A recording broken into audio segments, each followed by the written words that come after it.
Hello student, आप सभी का स्वागत। मैं तारा लेक्चरर सरस्वती। आज हम बात करते हैं बीए पार्ट थर्ड और सेक्शन ए अर्थात सामाजिक विचारक। इस सामाजिक विचारक के अंतर्गत तो हमारा जो टॉपिक चल रहा है वो दुर्खिम है। और दुर्खिम बहुत ही प्रसिद्ध समाजशास्त्री रहा है, जो समाजशास्त्र का दादा भी इसे कहते हैं। इमानुएल दुर्खिम ने ही वैज्ञानिक धरातल प्रदान करने का जो प्रयास समाजशास्त्र के अंतर्गत किया, उनका बहुत ही सराहनीय योगदान रहा कि पहले समाजशास्त्र बगैर पैरों के खड़ा हुआ था, लेकिन इस समाजशास्त्र को जो वैज्ञानिक पैरों के बल खड़ा करने का जो प्रयास था वो इमानुएल दुर्खिम का था। इमानुएल दुर्खिम में फ्रांस का विचारक है, जिसका जन्म 1818 और मृत्यु 1917 के अंतर्गत हुई थी। देखा जाए तो इमानुएल दुर्खिम की जो प्रमुख महत्वपूर्ण जो पुस्तक है, सबसे पहले द डिवीजन लेवरेंस सोसाइटी, जो 1893 में लिखी हुई थी। ये पहली पुस्तक है, समाज में श्रम विभाजन। दूसरी जो पुस्तक है the rules of sociological method, समाजशास्त्री पद्धति के सिद्धांत। इसमें सामाजिक एकता का वर्णन किया गया है, सामाजिक तत्व का वर्णन किया गया है। तीसरी जो पुस्तक है the element for religion of life, धार्मिक जीवन का प्रारंभिक स्वरूप, जिस धर्म के बारे में वर्णन किया गया है। और चौथी पुस्तक है दी सुसाइड, आत्महत्या। ये चौथी पुस्तक है। बात करते हैं कि पहले हमने सामाजिक तत्व के विषय में चर्चाएं की। सामाजिक तत्व किसी समाज में कार्य करने के तौर तरीके, सोच विचार, धर्म, प्रथा, नैतिकता इत्यादि हैं, जिनको व्यक्ति प्रतिदिन अपने व्यवहार में करता है, वो सामाजिक तत्व कहलाते हैं। अर्थात तो सामाजिक तत्व क्रिया विचार का वो पक्ष है जिसका निरीक्षण व्यक्तिगत रूप से संभव है, जो कि विशेष ढंग से व्यक्तियों को व्यवहार करने के लिए बाध्य करता है, वो सामाजिक तत्व है। बाद में सामाजिक तत्व की दो विशेषताएं, प्रमुख विशेषताएं बताई थी। एक है बाह्यता और दूसरा है बाध्यता। लेकिन परिभाषा को समझने के लिए दुर्खिम ने अन्य विशेषताओं का उल्लेख किया था कि सामाजिक तथ्य समाज से संबंधित होते हैं। सामाजिक तथ्यों की उत्पत्ति समाज से होती है। सामाजिक तथ्य सार्वभौमिक होते हैं। सार्वभौमिक तथ्य पीढ़ी दर पीढ़ी हस्तांतरित होते हैं। सार्वजनिक तथ्य अधिवैयक्तिक होते हैं। इस प्रकार से हमारा सामाजिक तथ्य के संबंध में था। लेकिन अब दूसरा जो टॉपिक चल रहा है वो है सामाजिक एकता। ये भी हमारे समाज के लिए बहुत जरूरी है। समाज की संरचना और व्यवस्था को बनाए रखने के लिए समाज के लोगों के मध्य एकता होना भी, एकता का पाया जाना भी होना आवश्यक है। जिस समूह के लोग या समाज या समुदाय के लोगों के मध्य पाई जाने वाली एकता ही सामाजिक एकता है। अर्थात विचार, व्यवहार, रीति रिवाज, धर्म, प्रथा आदि के मध्य जो पाई जाने वाली एकता ही सामाजिक एकता है। यह समाज का आधार, जिसमें नैतिकता होती है, धर्म और कानून की व्यवस्था होती है, वो सामाजिक एकता है। यहाँ पर हम बात करते हैं किसी समाज या समूह या समुदाय के लोगों के मध्य पाई जाने वाली एकता ही सामाजिक एकता है। सामाजिक एकता है, ये एकता समूह की शक्ति है, यही समाज का आधार है। समाज में एक समान नैतिकता, धर्म, विचार, व्यवहार समूह के लोगों को जोड़ते हैं। यह समूह के लोगों की एक समान विचार ही सामाजिक एकता उत्पन्न करती है। अर्थात किसी समाज के लोगों के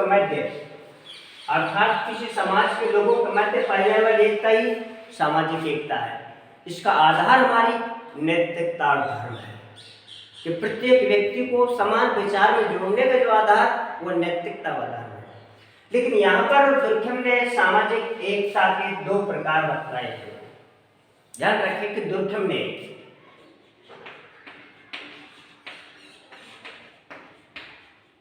सामाजिक एकता के दो प्रकार, अर्थात तो यह सामाजिक एकता दो प्रकार की होती है। एक तो है यांत्रिक एकता,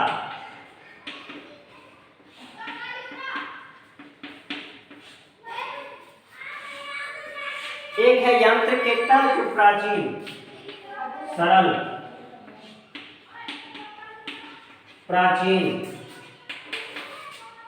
आदिम, ग्रामीण, परंपरागत समाज,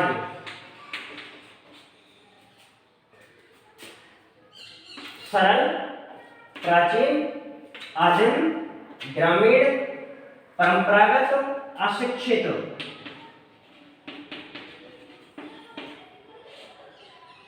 कृषक लोगों के मध्य पाई जाती है।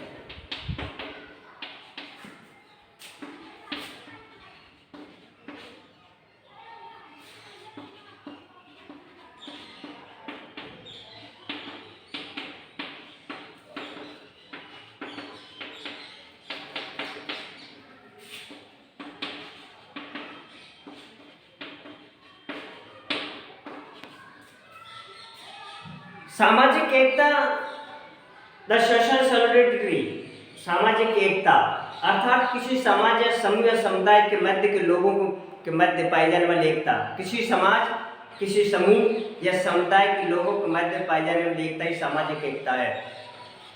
सामाजिक एकता में लोगों के विचार और व्यवहार को मध्य एकता देखने को मिलती है, समानता देखने को मिलती है, वो सामाजिक एकता है। सामाजिक एकता के दो प्रकार बतलाए डॉक्यूमेंट में। एक है यांत्रिक एकता। ये यांत्रिक एकता जो सरल समाजों में, प्राचीन समाजों में, आदिम समाजों में, ग्रामीण समाजों में, परंपरागत समाजों में, अशिक्षित समाजों में, कृषक लोगों के मध्य पाई जाने वाली एकता सामाजिक एकता है या यांत्रिक एकता है। कहने का मतलब है, जबकि इसके बिल्कुल विपरीत छोटे समाजों में, छोटे समाजों के मध्य, सरल समाजों के मध्य, प्राचीन समाजों के मध्य, आदिम समाजों के मध्य, ग्रामीण समाजों के मध्य, परंपरागत समाजों के मध्य, अशिक्षित समाजों के मध्य और कृषक समाजों के मध्य जो पाई जाने वाली एकता है वो यांत्रिक एकता है। इस प्रकार की एकता के अंतर्गत जनसंख्या कम थी, लोगों की आवश्यकताएं सीमित थी, सभी लोग मिलकर काम करते थे, मिल बांट करके खाते थे, संपत्ति का कोई विभाजन नहीं था, सामूहिकता अधिक थी, व्यक्तिगत चेतना का या व्यक्तिवाद का अभाव था। ऐसी एकता को हम यांत्रिक एकता कहते हैं। इसके बिल्कुल विपरीत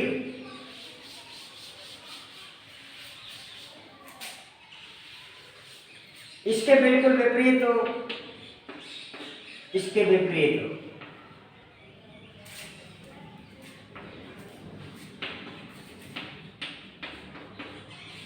सावयव एकता।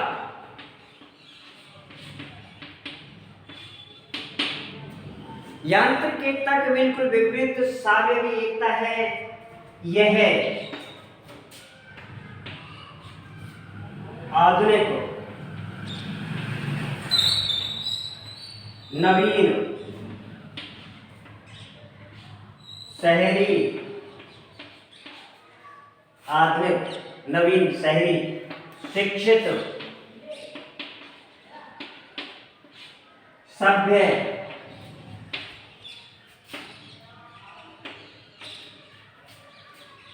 जटिल समाजों के में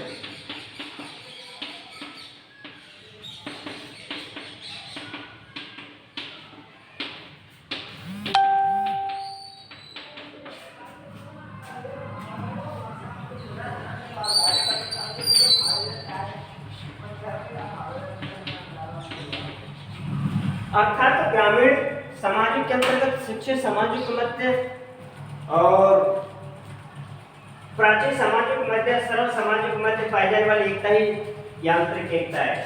इसके बिल्कुल विपरीत दुर्खम ने सावयवी एकता को उल्लेख किया है, जो कि आधुनिक समाजों में, नवीन समाजों में, शहरी समाजों में, शिक्षित समाजों में, सभ्य लोगों के मध्य या जटिल समाजों के मध्य पाई जाने वाली एकता ही सावयवी एकता है। इस समाज के अंतर्गत तो जटिलता आ जाती है, जनसंख्या बढ़ जाती है, व्यक्तिवाद आ जाता है और सामूहिक चेतना के आधार पर व्यक्तिवाद की प्रवृत्ति, संपत्ति का विभाजन हो जाता है। तो ये रहा हमारी सामाजिक एकता के प्रकार। सामाजिक एकता के प्रकार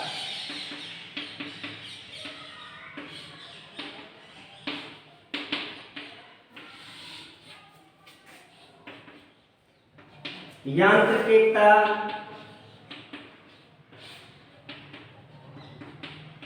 सावयविकता,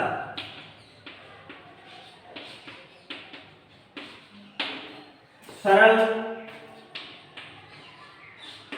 प्राचीन, ग्रामीण,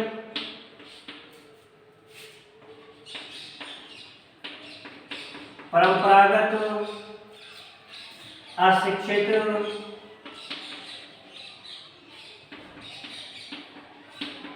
समाजों में जटिल, औद्योगिक, शहरी, नगरी,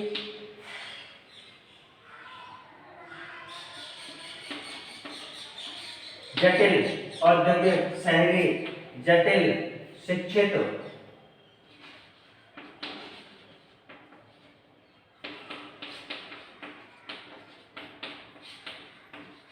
समाजों में